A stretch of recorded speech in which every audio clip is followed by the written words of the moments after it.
সার্বিকভাবে বিশ্ব ব্যাংকের সাথে যে আলোচনাগুলো হয়েছে ভেরি পজিটিভ।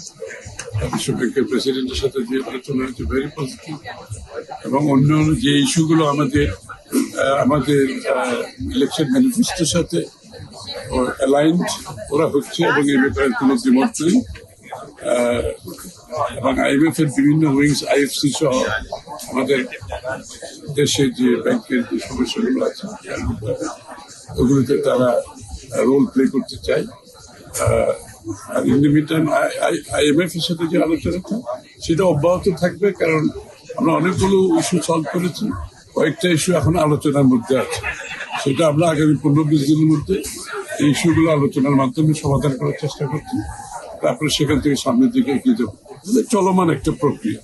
এটা তো এমন না যে আজকে যেগুলো এখন আনরিজলভ রয়ে গেছে এগুলো আমরা আলোচনা চলবে, এটাই সিদ্ধান্ত হয়েছে, এবং সেটা আগামী 15 দিন পরে আমরা আলোচনার পর আমরা সিদ্ধান্ত নেব।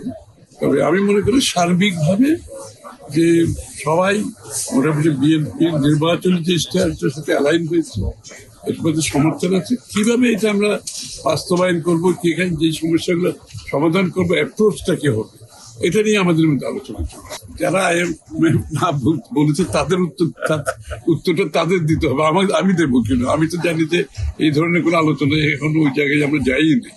আমি তো মনে করি এখনো আমরা আলোচনা চলছে, সামনের দিকে যে বিষয়গুলো এখনো রিজলভ হয়নি এগুলো আগামী দিনে আলোচনার মধ্যে আসবে, এটাই পরিষ্কার সিদ্ধান্ত। সুতরাং হ্যাঁ না তো বলার কোনো সুযোগ নেই।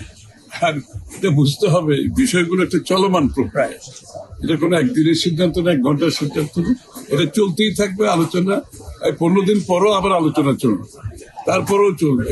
এইসব হচ্ছে this is all work in progress, চলতে থাকবে, এবং যত যেতে থাকবো আমরা এর মধ্যে সমাধান হবে, এর মধ্যে আমাদের কাজও চলতে থাকছে। অবশ্যই আমি তো বলছি যে সবাই মধ্যে একটা পজিটিভিটি আমরা দেখতে পাচ্ছি।